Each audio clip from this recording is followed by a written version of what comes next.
बिस्मिल्लाहिर्रहमानिर्रहीम अस्सलाम वालेकुम। 30 अगस्त का आगाज़ हो गया है बुध के दिन का। इमरान खान साहब का मामला पेचीदा हो गया है। इमरान खान साहब के मामले में नई से नई तफसीलात और मालूमात सामने आ रही हैं और हैरानकुन तौर पर ये मालूमात, ये तफसीलात ना तो मीडिया को मालूम थी और ना ही ये इमरान खान साहब की लीगल टीम को मालूम थी, बल्कि बाकी तो छोड़िए, ये मालूमात मौजूदा जो निगरान हुकूमत है, निगरान हुकूमत के वफाकी वज़ीर दाखिला के पास भी नहीं है, जो FIA को हेड कर, जो FIA जिनके मातहत है, जिनके अंडर है FIA, उनको भी इस बात का इल्म नहीं था। शाहज़ेब खानज़ादा के प्रोग्राम में जब जो मौजूदा वज़ीर दाखिला है, निगरान वज़ीर दाखिला सरफराज बुगटी साहब, उनसे पूछा गया इमरान खान साहब के केस का, तो उन्होंने कहा देखें, ये जो हमारी निगरान हुकूमत है ये गैर जानिबदार है, हमें बिल्कुल नहीं हम मुदाखलत नहीं कर रहे, ये FIA का मामला है, FIA इसको डील कर रही होगी कानून के मुताबिक। लेकिन उसके बाद बल्कि उससे पहले जब प्रोग्राम में जो अता तारड़ साहब थे, अता तारड़ जो नून लीग का हिस्सा हैं, उन्होंने एक बहुत बड़ा इंकशाफ किया है। उन्होंने कहा है कि इमरान खान साहब इस वक्त जुडिशल रिमांड पे इसलिए हैं कि इमरान खान साहब जो हैं उनका जिस्मानी रिमांड की सज़ा मुस्तरद की गई। अब सवाल ये है,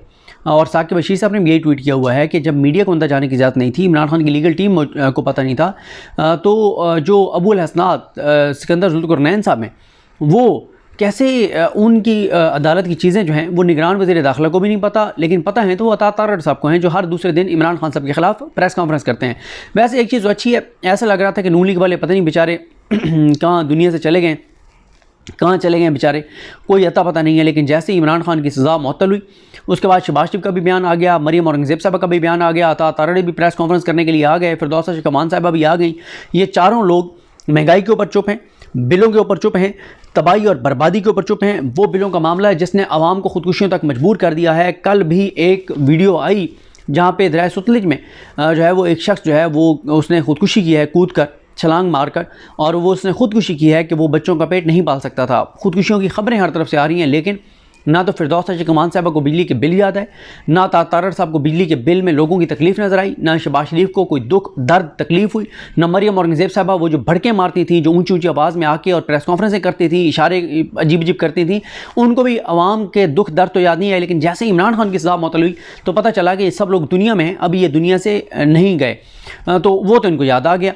अच्छा, अब मामला ये है कि किसी को भी नहीं पता उनको पेश कब किया गया और कैसे उनका रिमांड लिया गया। और अब एक और मामला ये भी है, और सवाल तो ये भी है कि शाह महमूद कुरैशी साहब, जिनके ऊपर इल्ज़ाम ये है कि वो इस सारे मामले में इमरान खान के सोलतकार थे, उनका 9 रोज़ा जिस्मानी रिमांड हो जाएगा कल, आज यानी 30 को। 9 रोज़ से वो FIA के पास जिस्मानी रिमांड पर हैं। एक सानवी जिनका किरदार है, शाह महमूद कुरैशी साहब, जो मरकज़ी किरदार जिन पे इल्ज़ाम है वो इमरान खान साहब हैं, उनके जिस्मानी रिमांड की सज़ा मुस्तरद हो गई और शाह महमूद कुरैशी साहब 9 रोज़ से जिस्मानी रिमांड पर हैं। ये भी एक अपनी नोयत की एक मैं तो एक अलग से ही केस देख रहा हूँ। वैसे ज़ाहिर है इस केस में बहुत से जो इमरान खान की लीगल टीम है वो सवालात उठा रही है कि ये जो ऑर्डर है जो आज सामने आया है, सिकंदर ये अबुल हसनात सिकंदर जुल्फ़िकार साहब, जो जज ATC के भी हैं और स्पेशल कोर्ट के भी जज हैं, इन कैमरा प्रोसीडिंग होती है, उनके ऑर्डर के ऊपर तारीख़ नहीं है कि किस तारीख को उन्होंने वो ऑर्डर दिया, उसके ऊपर तारीख़ नहीं है। जिस दिन वो केस लगा उस दिन इमरान खान को पेश किया गया, नहीं किया गया किसी को पता नहीं है। अगर इमरान खान को पेश किया गया, कब किया गया, कितने बजे किया गया, किसी को पता नहीं है। अगर पेश नहीं किया गया तो क्यों नहीं पेश किया गया, और फिर उसके बाद वकला को कोई नोटिस नहीं था, वकला वहाँ मौजूद नहीं थे, इमरान खान के वकला को पता नहीं है, ना उनको बताया गया। आज ही ये बात पता चली, यानी कल ही ये बात पता चली कि उनकी गिरफ्तारी है। क्योंकि आपको मैं बताऊँ कि एक हेयरिंग के ऊपर मैंने ट्वीट किया था जिसमें मैंने बताया था कि इमरान खान साहब की लीगल टीम के मेंबर्स के मैंने नाम बताया था कि उनके मुताबिक उनके पास कोई ऐसी इन्फॉर्मेशन नहीं कि उनको साइफर केस में गिरफ्तार किया गया। क्योंकि हुआ ये कि मैं और साकिब बशीर साहब कोर्ट रूम में बैठे थे, हम आपस में डिस्कस कर रहे थे। मैंने उनसे पूछा, उन्होंने कहा जी मेरा ख्याल है कि इमरान खान की जो गिरफ्तारी है वो डाल दी गई है साइफर केस में। मैंने कहा ये ऑन रिकॉर्ड कोई चीज़ है? उन्होंने कहा ऑन रिकॉर्ड तो मेरे पास नहीं है, लेकिन मेरा ख्याल ये है और मेरी इतला ये है कि गिरफ्तारी डाल दी गई है। मैं उठ के गया, अभी कोर्ट स्टार्ट नहीं हुई थी, मैंने जाके पूछा, मैंने तमाम इमरान खान की लीगल टीम के मेंबरान से पूछा, शोएब शाहीन साहब समेत जो इंतज़ार पंजोता साहब और उमैर न्याजी साहब, बैरिस्टर गौहर साहब, इन सारों से मैंने पूछा। उमैर न्याजी साहब नहीं थे, मेरे बैरिस्टर गौहर साहब थे। तो शोएब शाहीन साहब ने एक ऑर्डर भी पढ़ा, उन्होंने कहा हमारे ऑन रिकॉर्ड ऐसा कुछ नहीं है कि इमरान खान को गिरफ़्तार किया गया है इस केस में।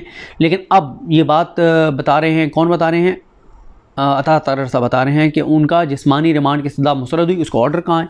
क्या वो ऑर्डर इमरान खान की लीगल टीम को दिया गया? नहीं दिया गया, कोई अता पता नहीं है। और फिर अब इमरान खान की लीगल टीम के शोएब शाहीन साहब का ये कहना है कि सुप्रीम कोर्ट का एक फ़ैसला मौजूद है जहाँ पे इस तरह से बगैर किसी को प्रोड्यूस किए जो पता नहीं जिस्मानी रिमांड दिया गया था, क्या किया गया था, उस पर सुप्रीम कोर्ट ने सख्त फ़ैसला दिया था और बल्कि मैं अगर उनको सही नहीं उस तरह सुन पाया, शायद उस जज को भी फिर उसके ख़िलाफ़ भी कोई तादीबी कार्रवाई भी की गई थी। दूसरा, शोएब शाहीन साहब ने एक बड़ी अच्छी एक उन्होंने पॉइंट उठाया। उन्होंने कहा है कि मामला ये है कि पहले हम अदम एतमाद कर रहे थे आमिर फ़ारूक साहब पर, अब मुस्लिम लीग नून जो है वो ये कह रही है, जो शहबाज शरीफ हैं वो ये कह रहे हैं कि आमिर फ़ारूक साहब ने इंसाफ का कत्ल किया है। इमरान खान को ज़मानत देकर नून लीग पूरी तनकीद कर रही है कि ये गलत फ़ैसला दिया है, और साथ ही वो आमिर फ़ारूक साहब को रेस्क्यू ये कहकर कर रहे हैं कि ऊपर से क्योंकि बंदियाल साहब ने एक्शन लिया, बंदियाल साहब ने दबाव डाला और आमिर फ़ारूक साहब ने दबाव लिया। तो तहरीक इंसाफ ये कह रही है कि अगर कोई जज किसी भी ऊपर वाली अदालत का या किसी और का इन्फ्लुएंस लेता है तो ये उसके हलफ की खिलाफ वर्जी है, उसका मिसकंडक्ट है। तो अब शोएब शाहीन साहब ये कहते हैं, ये मिसकंडक्ट वाली शोएब शाहीन साहब ने बात नहीं की। शोएब शाहीन साहब ने लेकिन ये ज़रूर कहा है, हम पहले ही कहते थे कि आमिर फ़ारूक साहब हमारे केस ना सुने, और अब क्योंकि शहबाज शरीफ ने और पूरी मुस्लिम लीग नून ने आमिर फ़ारूक साहब पर सवालात उठा दिए हैं कि उन्होंने इंसाफ का कत्ल किया इमरान खान को ज़मानत देकर, तो अब यह है कि हर तरफ से क्योंकि इमरान खान के केसेस में उन पर तनकीद आ रही है, तो लिहाजा आइंदा वो इमरान खान के केसेस ना सुने। लेकिन ज़ाहिर है ये फ़ैसला जज ने खुद करना होता है कि वो किसी का केस सुनेगा या नहीं सुनेगा।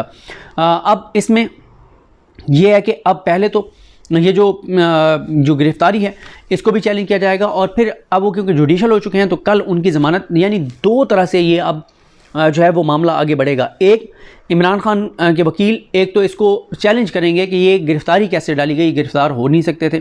दूसरा यह है कि उनका हमें बताए बगैर जुडिशल रिमांड कैसे दिया गया।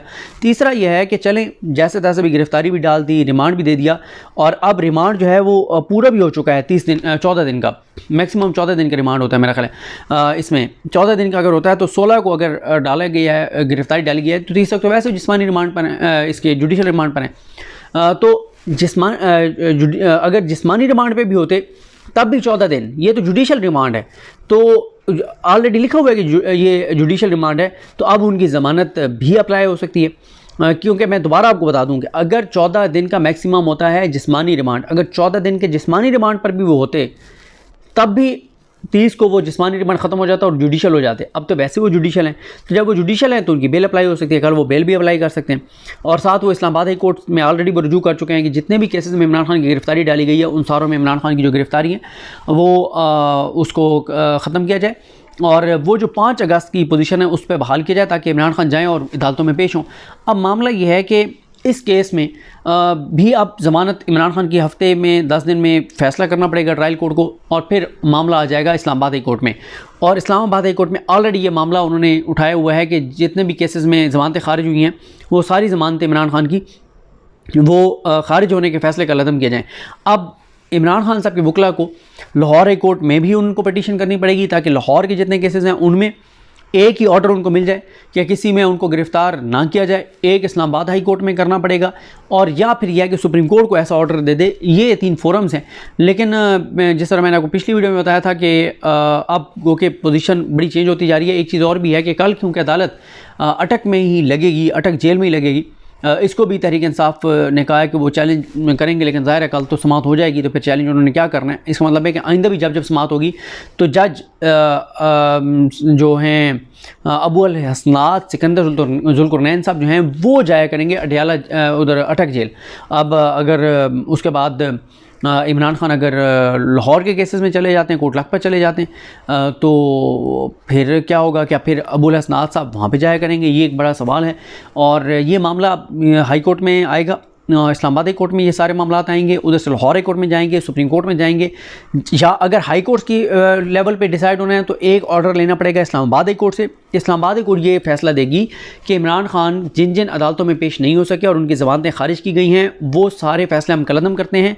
इमरान खान जब तक यानी सरकारी कस्टडी में है, सरकार की तहवील में है, तब तक तो वो खुद जा ही नहीं सकते। या तो फिर आप ऑर्डर करें अडियाला उसको अटक जेल के इंतजामियों को कि वो इमरान खान को पेश करें, या फिर यह है कि हर अदालत का जज जैसे सिकंदर ये जो अबू अल हसनात सिकंदर जुल्कुरनैन साहब जा रहे हैं बार बार अडियाला कह जाता हूँ, अटक जा रहे हैं, तो फिर हर जज को वहाँ जाके इमरान खान का केस सुनना चाहिए और डिसाइड करें। तो इसलिए जब तक लाहौर हाई कोर्ट का तगड़ा ऑर्डर नहीं होगा, इस्लामाबाद हाई कोर्ट का ऑर्डर नहीं होगा, तब तक यह है कि एक के बाद एक केस में गिरफ्तारी डलती चली जाएगी और इमरान खान का बाहर आना मुमकिन नहीं रहेगा। या फिर यह है कि दोनों हाई कोर्ट से अगर फैसला नहीं करती तो फिर मामला सुप्रीम कोर्ट में जाए और सुप्रीम कोर्ट ऐसा ऑर्डर दे। उस वक्त तक एक के बाद एक केस में गिरफ्तारी डलती जाएगी। साइफर वाला मामला ख़त्म भी हो जाए, नैब गिरफ्तारी डाल देगा। नैब का तो फिर 30 रोज़ा जिस्मानी रिमांड है। अच्छा, फिर नैब की जब वो चलेगी फिर ये भी देखा जाएगा कि फिर जिस्मानी रिमांड पर जब वो नैब के पास जाएंगे तो फिर नैब उनको रावलपिंडी में लेके आना पड़ेगा। रावलपिंडी के दफ्तर जो मेलोडी में, वहाँ पे वो नहीं आते तो फिर कोई और इमारत, जैसे पहले उनको जो पुलिस गेस्ट हाउस में रखा गया वहाँ पर रखा जाएगा। तो ये वो सारी चीज़ें हैं जिससे लग रहा है कि चीज़ें कॉम्प्लिकेटेड हो रही हैं। अच्छा, एक ये भी बात हो रही है कि इमरान खान साहब की लीगल टीम को ये करना चाहिए था, तो इस्लामाबाद हाई कोर्ट में एक पिटीशन डालते, पहले एफआई को ख़त लिखते, फिर एक पिटीशन डालते इस्लामाबाद हाई कोर्ट में। क्योंकि आपको याद होगा जब मेरा मामला बना था, जब पहले ये था कि मुझे गिरफ़्तार करेंगे, लेकिन बाद में तो आमिर फ़ारूक साहब के ऑर्डर के बावजूद भी गिरफ़्तार मुझे कर लिया था। लेकिन उसमें तरीका ये होता है कि मैंने एक लेटर लिखा था इस्लामाबाद पुलिस को और एफआईए को। मैंने कहा था कि मेरे ख़िलाफ़ जो केसेस हैं उसकी तफसील दी जाए। फिर मैंने इस्लामाबाद हाई कोर्ट रजू किया, फिर वो इस्लामाबाद हाई कोर्ट में ज़ाहिर आके उन्होंने जवाब दिया। तो इस तरह से आप पहले एफआईए को और पुलिस को एक ख़त लिखते हैं, उन्हें कहते हैं कि आप मुझे 24 घंटे में जवाब दें, फिर आप 24 घंटे के बाद अदालत जाते हैं। तो इनको भी तहरीक इंसाफ की लीगल टीम को ये करना चाहिए था, ये तनकीद हो रही है उन पर कि उनको इस्लामाबाद हाई कोर्ट में एक पिटीशन डालनी चाहिए थी, और कि अगर इमरान खान की उन्होंने एफआई ने गिरफ़्तारी डाली है तो उन्हें कि हमें बताएं, तो ये हो सकता था। बहरहाल अगर उनसे लीगल टीम से कहीं गलती कमी कोताही हुई है तो उनको ये तनकीद बर्दाश्त करनी चाहिए। ऐसा नहीं होता कि अगर वो तनकीद कर रहा है तो आप कहें कि पता नहीं वो हमारे ख़िलाफ़ हो गया, ऐसा नहीं होता। एक बात है, आप जाते आप पिटीशन करते, आपको डिटेल्स मिल जाती। बहरहाल यहाँ पर उनसे मेरा ख्याल है कि हुई है, सुस्ती हुई है, उनको जाना चाहिए था अदालत में। ये हो गया मामला। तो अब बहरहाल आज देखते हैं कि इसमें वो क्या सूरत हाल बनती है। और इसके अलावा जो बिजली के बिलों का मामला है, बिजली के बिलों के ऊपर आज तीसरे दिन भी यानी हफ्ता इतवार सोमवार मंगल 3 दिन में वफाकी जो निगरान हुकूमत है वो कोई फ़ैसला नहीं कर सकी, और अब वो शिद्दत बढ़ती जा रही है। जुमे वाले दिन बड़ा एहतजाज होगा, और अगर 15 से 20 लाख लोग हुए पुरअमन एहतजाज करने के लिए तो फिर हुकूमत के ऊपर दबाव और ज़्यादा बढ़ जाएगा। और साथ ही जो चैनल्स हैं उनके ऊपर 2 तरह के बयानिए पैरेलल चल रहे हैं। एक नून लीग वाला बयानिया कि जी बड़ी ज़्यादती हुई इमरान खान की सज़ा मुअत्तल करके और ज़मानत देने की, और साथ पैरेलल बयानिया टीवी चैनल्स ये भी बना रहे हैं कि भाई ये मामूल का एक केस था, मामूल के मुताबिक ही फ़ैसला हुआ। दोनों पैरेलल बना रहे हैं। बाकी तहरीरी फ़ैसला आ गया। तहरीरी फ़ैसले में 4-5 समातों पे जो दलाइल थे लतीफ़ खोसा के और अमजद परवेज़ साहब के, उनका कोई जिक्र नहीं है। अगर सिर्फ सज़ा मुअत्तली के कम सज़ा होने की वजह से सज़ा मुअत्तली का केस ही था तो फिर ये 4-5 दिन इतने लंबे लंबे दलाइल अदालत ने सुने क्यों? लतीफ़ खोसा साहब के और फिर अमजद परवेज़ साहब के तो बहुत ही डिटेल में ये जितने अमजद परवेज़ साहब ने दलाइल दिए तो मेन अपील का फ़ैसला हो सकता था, अदालत कर सकती थी मेन अपील का फ़ैसला, कोई ऐसा मसला नहीं था। तो ये भी अब उस तहरीरी फ़ैसले में बहरहाल ऐसा कुछ नहीं है, और उस तहरीरी फ़ैसले में वो दलाइल जो दिए गए उनका अदालत ने इसलिए जिक्र नहीं किया। और वाकई अदालतें ज़मानत मुअत्तली सज़ा मुअत्तली और ज़मानत के केस में कभी मेरिट्स को डिस्कस नहीं करती, ऐसा ही है। लेकिन फिर अदालतें मेरिट्स के ऊपर जो है वो दलाइल सुनती भी नहीं है। यहाँ पे दलाइल तो सुनेंगे मेरिट्स के ऊपर, लेकिन उनके ऊपर जो है वो उनके ऊपर तहरीरी ऑर्डर में ऐसा कुछ भी नहीं लिखा गया। ये कुछ अपडेट्स हैं, सूरत हाल है। देखते हैं चीज़ें किस तरह आगे बढ़ती हैं। मुझे अपनी दुआ में याद रखें। अल्लाह करीम हम सब का हामी नासरू। अल्लाह हाफ़िज़।